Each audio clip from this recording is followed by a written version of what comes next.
The night was quiet, but my heart screamed. I woke to find a letter slipped under my pillow, its edges worn as if it had been folded and unfolded 100 times. In the dim glow of my phone, I read words that shattered my world. I'm sorry, Eli. I kissed you while you slept. Jake. My breath caught, a storm of confusion and heat flooding my chest.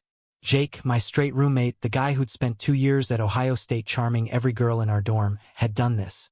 I lay frozen in my bed, the letter trembling in my hands, wondering how I'd ever face him again.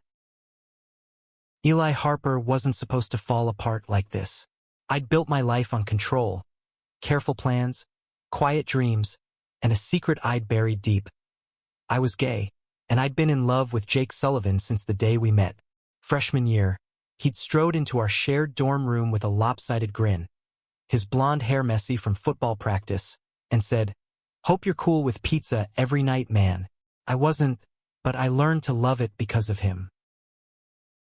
Now, 2 years later, I was 20, a junior studying environmental science, and still hiding who I was. Jake, meanwhile, was the golden boy, quarterback, straight-A student, and the kind of guy who could make anyone laugh. We'd grown close, closer than I'd ever meant to let us. Late-night talks about life, shared beers on the fire escape, his hand brushing mine when we passed the Xbox controller. It all felt like a dangerous dream I couldn't wake from. The letter changed everything. I didn't sleep that night, replaying every moment I'd spent with Jake, searching for signs I'd missed. Had his smiles lingered too long? Had his teasing held a hidden edge? By morning, my head was a mess, but I had to face him. He was still my roommate, still the guy I saw every day. I found him in the kitchen, flipping pancakes like nothing had happened. "Morning, Eli," he said. His voice casual, but his blue eyes flickering with something unspoken. I clutched the letter in my pocket, my throat tight. "Morning," I mumbled, avoiding his gaze. How could I look at him the same, knowing what he'd done? Knowing what it might mean? The day passed in a haze.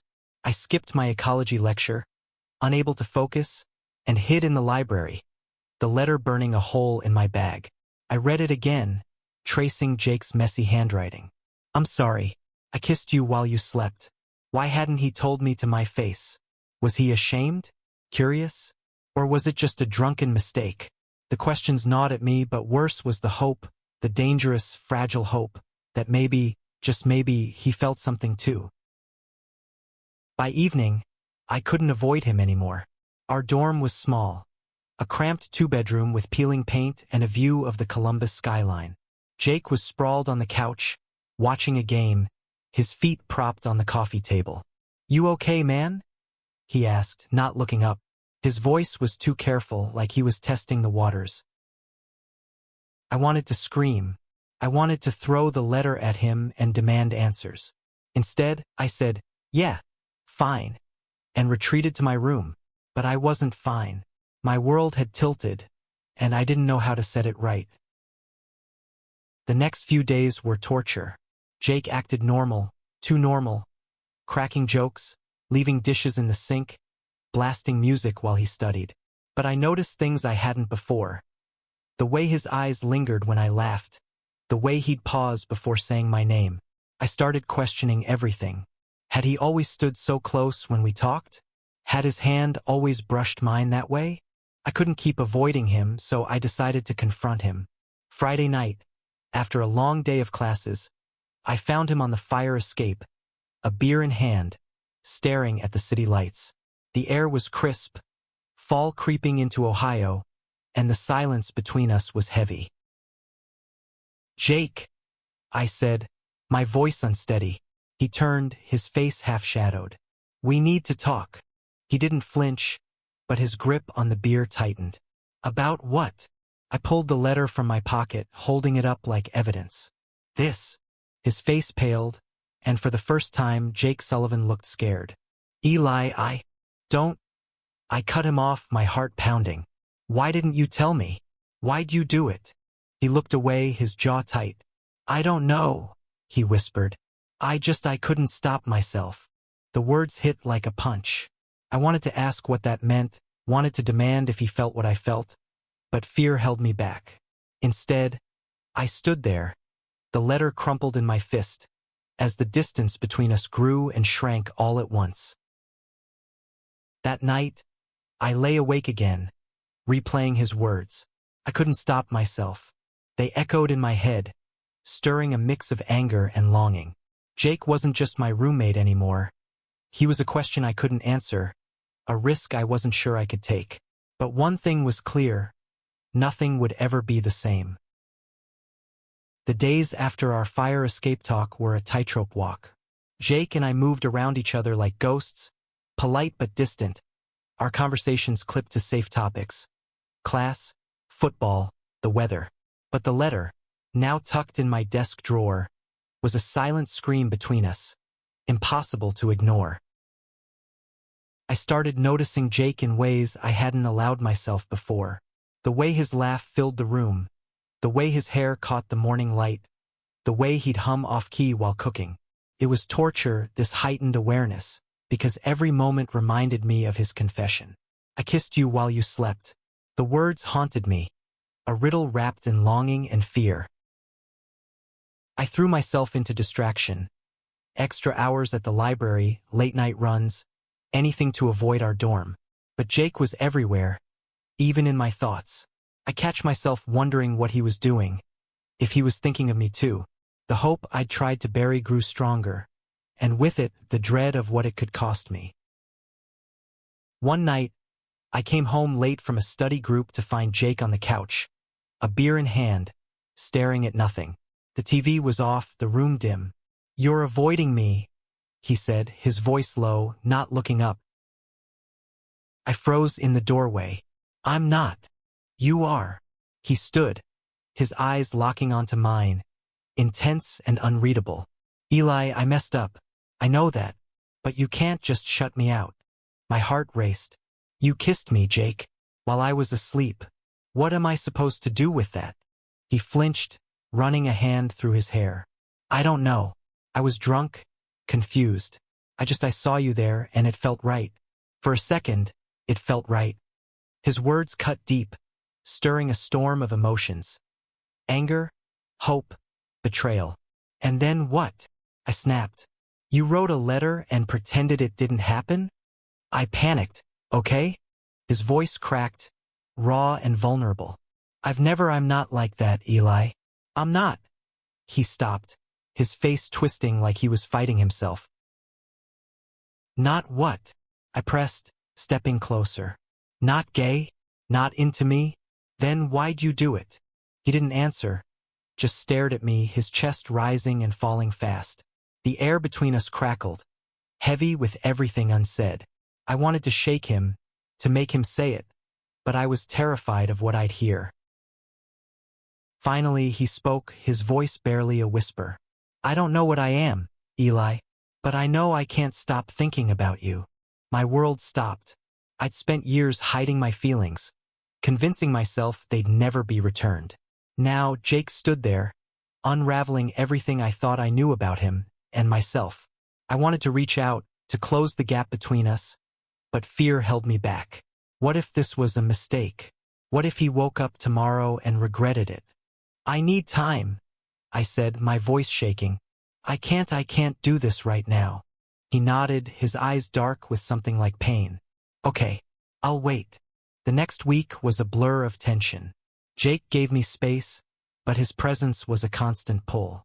I started noticing small things, how he'd leave my favorite coffee on the counter, how he'd turn down his music when I studied. It was like he was trying to prove something, but I didn't know if I could trust it. One evening, I went to a campus LGBTQ+ group meeting, something I'd avoided for years out of fear of being seen. The room was small, filled with people sharing stories of coming out, of love and loss.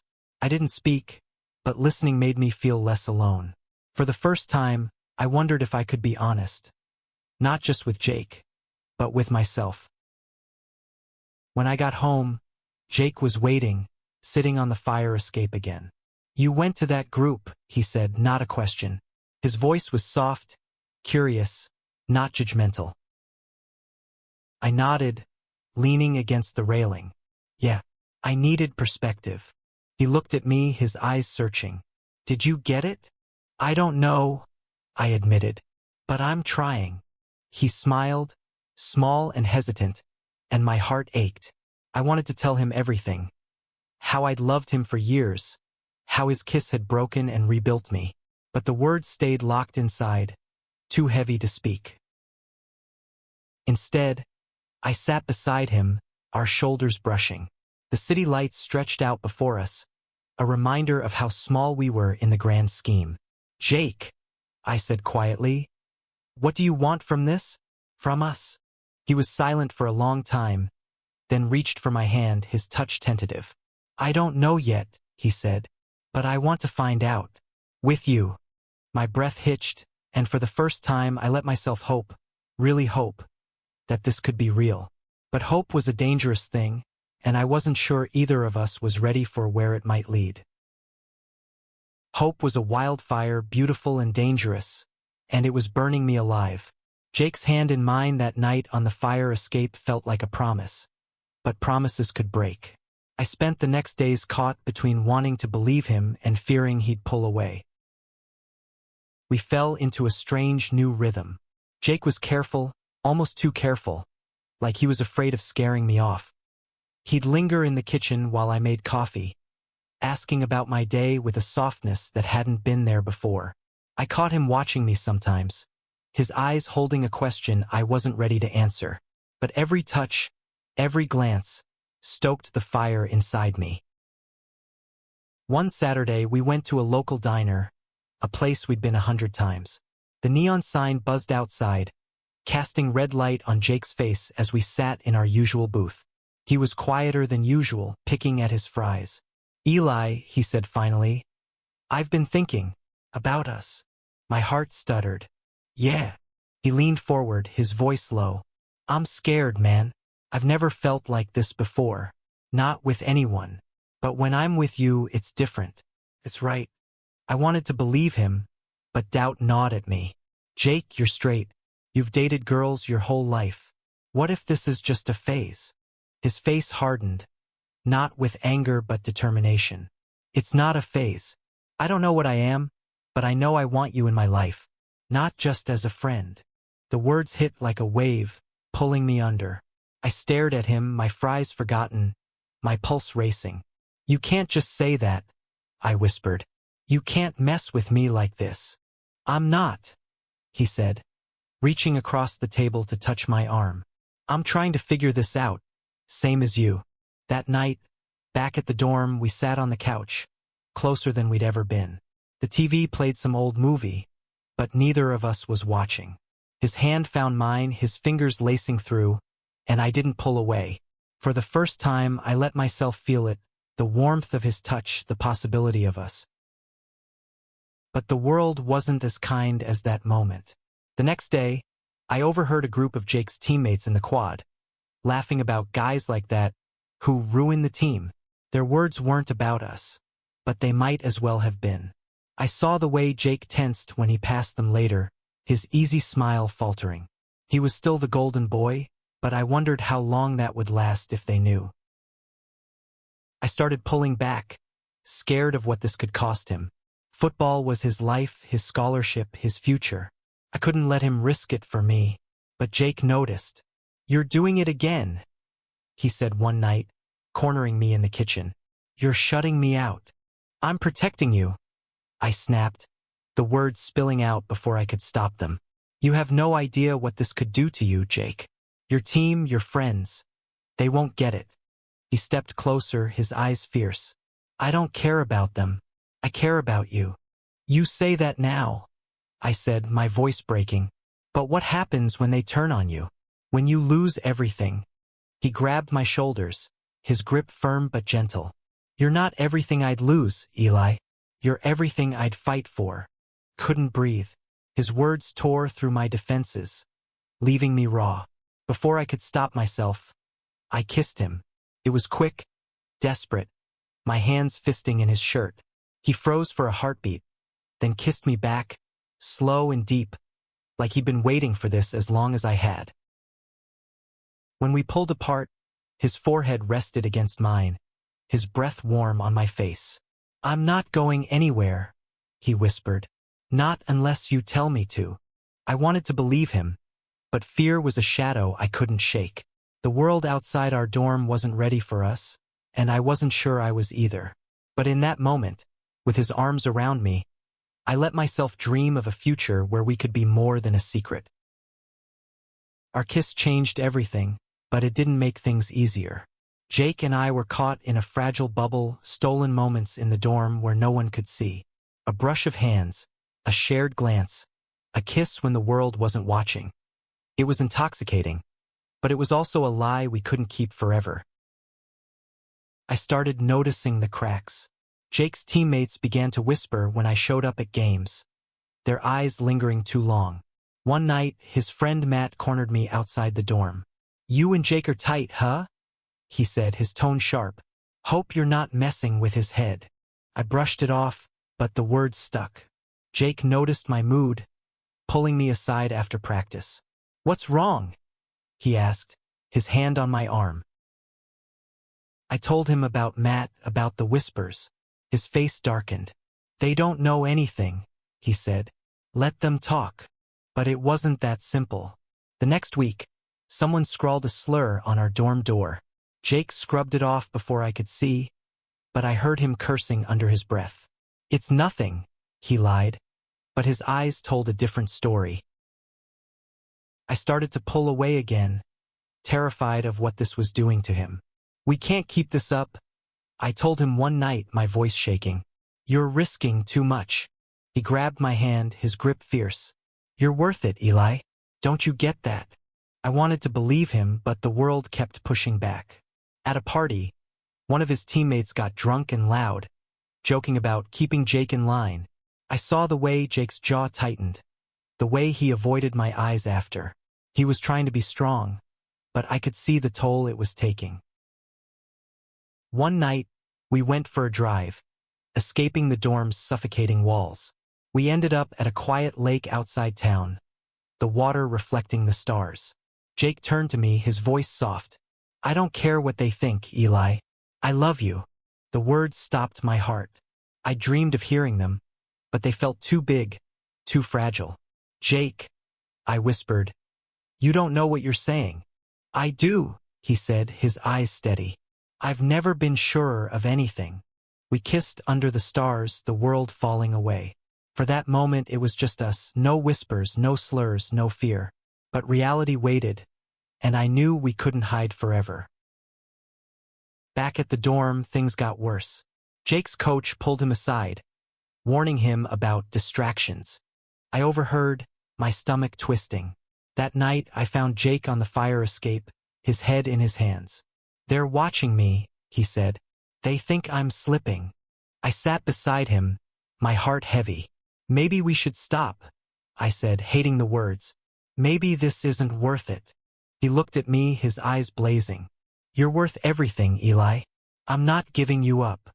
But I could see the strain in his face, the weight of a world that wasn't ready for us. I loved him too much to let him lose everything. So I made a choice, one that broke my heart. "I can't do this," I told him, my voice barely audible. "I can't watch you destroy yourself for me." He reached for me, but I stepped back. "Eli, please," he said, his voice breaking. "Don't do this." I walked away, tears burning my eyes, knowing I was saving him, and losing myself. The weeks after I walked away were a blur of pain. I moved out of the dorm, crashing with a friend from my ecology class, avoiding Jake's calls and texts. Every night, I replayed our last conversation, his broken voice echoing in my head. "Don't do this." But I had, and now I was drowning in regret. Jake didn't give up. He left notes in my mailbox, showed up at my classes, his eyes pleading. I dodged him, but each glimpse of his face was a knife to my chest. I loved him, but I couldn't let him lose everything. His team, his scholarship, his future. One night, I went to the LGBTQ+ group again, needing to feel less alone. A guy named Sam shared his story of coming out, of losing friends but finding himself. "You can't live for other people," he said. You have to choose yourself sometimes. His words hit hard. I'd been so focused on protecting Jake that I'd forgotten to protect myself. I'd hidden who I was for years, and now I was hiding my love for him. Maybe it was time to stop running. I found Jake at a game, sitting in the stands after everyone else had left. He looked tired, his shoulders slumped, but his eyes lit up when he saw me. "Eli," he said, standing. "You came." "I had to," I said, my voice shaking. "I was wrong. I thought I was saving you, but I was just scared." He stepped closer, hope flickering in his eyes. "Scared of what?" "Of losing you," I admitted. "Of what the world would do to us. But I can't keep pretending I don't love you." His breath caught, and then he was pulling me into his arms, his lips finding mine. The kiss was fierce, desperate, a promise we'd both been too afraid to make. When we pulled apart, he smiled, his eyes wet. "I love you too, Eli. I'm not hiding anymore." We didn't have all the answers. The world was still harsh, still unready for two guys like us. But we faced it together. Jake came out to his team, and though some turned away, others stood by him. We found allies in unexpected places. Friends, professors, even his coach, who surprised us with quiet support. We moved back in together, not as roommates but as partners, building a life that was messy but ours. The letter that had broken my world became a keepsake, a reminder of how far we'd come. We weren't perfect, and the world wasn't either, but we'd found something worth fighting for: each other. In the end, love didn't fix everything, but it gave us the strength to face the broken pieces. And that was enough.